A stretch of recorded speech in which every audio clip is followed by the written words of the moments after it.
Welcome to our TV News at 9. I am Chinatu Oji. Let's begin with the headlines. STARLINK to launch in Central African Republic. New budget presentation raises questions as 2025 appropriation lags. Tens of thousands flee DRC to Burundi amid rebel takeover of UVIRA. OSUN trains youth women to turn waste into energy and income. Away from Africa. EU sets mandatory recycling target for end-of-life vehicles. In business, DRC and US mineral deal promises economic gains amid challenges. In sports, no fear safety concerns loom over Paul versus Joshua clash.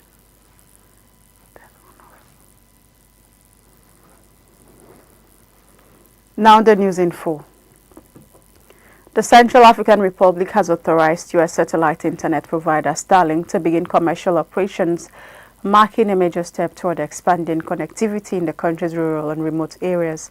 The agreement signed on December 18, 2025 aims to bridge the digital divide, improve public services and support e-learning, telemedicine and access to information, according to the Ministry of Digital Economy, Posts and Telecommunications, despite the promise authorities warn that significant challenges remain.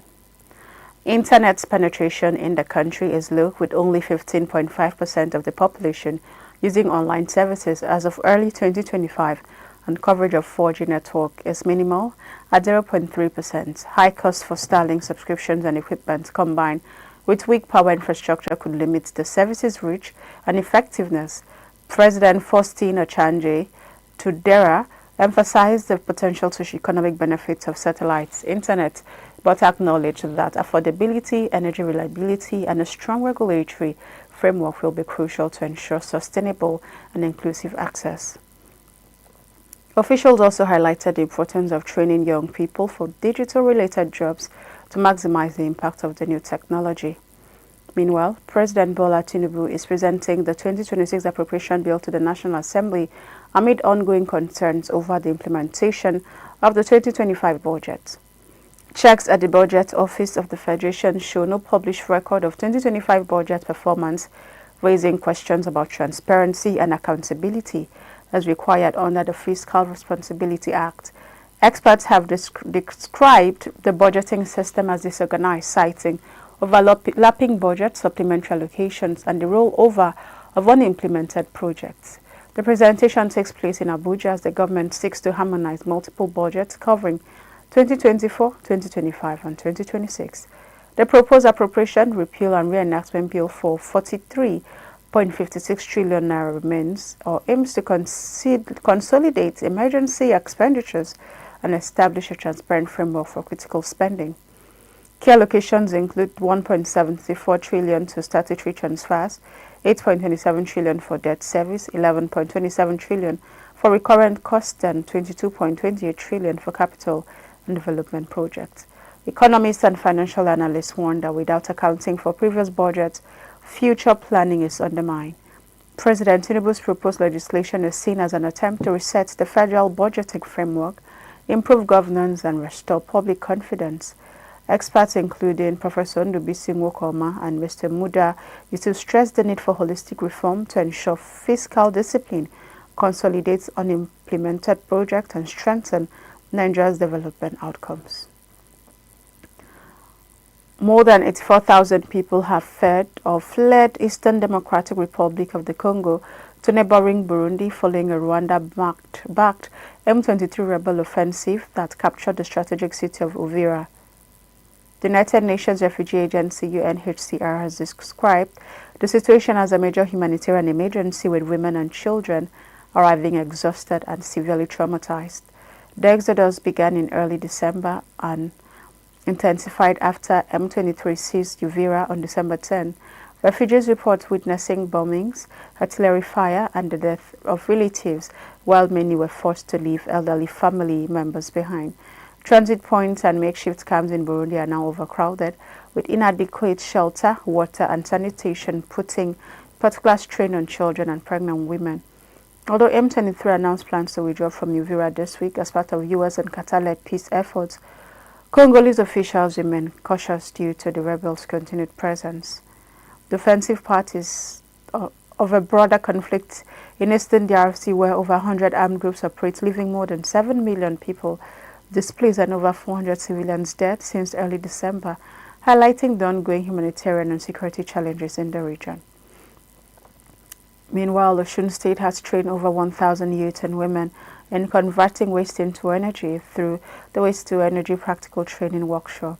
The program, themed Power from Plenty, turning local waste into clean energy for OSUN communities, equips participants with hands-on skills to generate clean energy from everyday waste materials.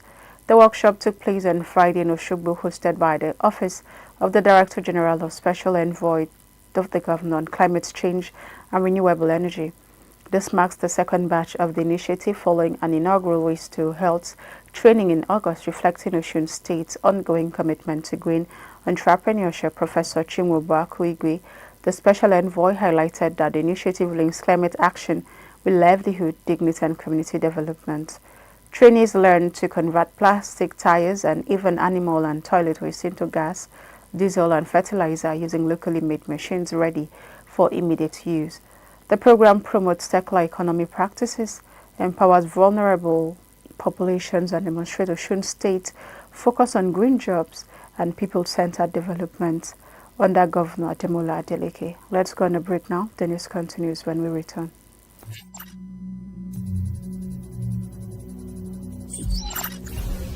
Quantum computing. Quantum computing is still in its infancy, but has the potential to revolutionize industries that require massive computational power. Unlike traditional computers, quantum computers use quantum bits, or qubits, which can process a vast number of possibilities simultaneously. This makes quantum computing particularly plastic, steel, and aluminium in vehicles, aiming to boost recycling and reduce reliance on imported raw materials. The provisional agreement reached between the EU, Parliament, and European Council requires that each new vehicle type contain at least 15% recycled plastic within 6 years of the rules taking effect, rising to 25% within 10 years, with a portion sourced from end-of-life vehicles, ELVs. The rules also mandate improved treatment standards for ELVs, easier vehicle dismantling, and extended producer responsibility, requiring manufacturers to cover cost of collection and recycling. By implementing these measures, the EU hopes to recover higher quality materials, including rare earth elements, while supporting supply chain resilience, circular economy goals, and environmental objectives.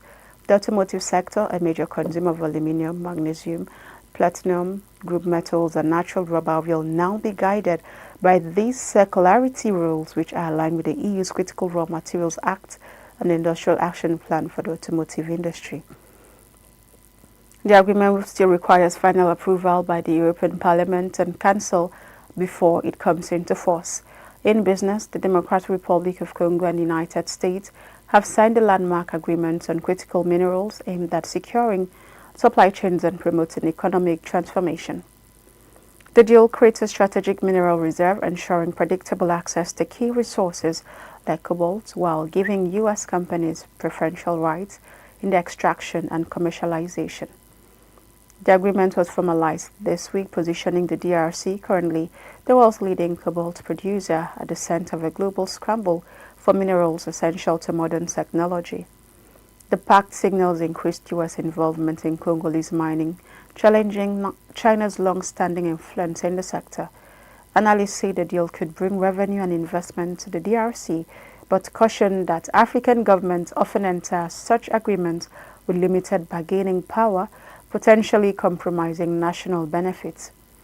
The pact offers U.S. miners political, fiscal, and regulatory incentives, highlighting the DRC's challenge of balancing foreign partnerships with domestic control, with rising global demand for electric vehicle batteries. The agreement underscores both the opportunities and hurdles African nations face in fully capitalizing on the green energy transition. In sport, finally, Anthony Joshua and Jake Paul are set to dash or clash today in Miami in a professional heavyweight boxing match that has captured global attention.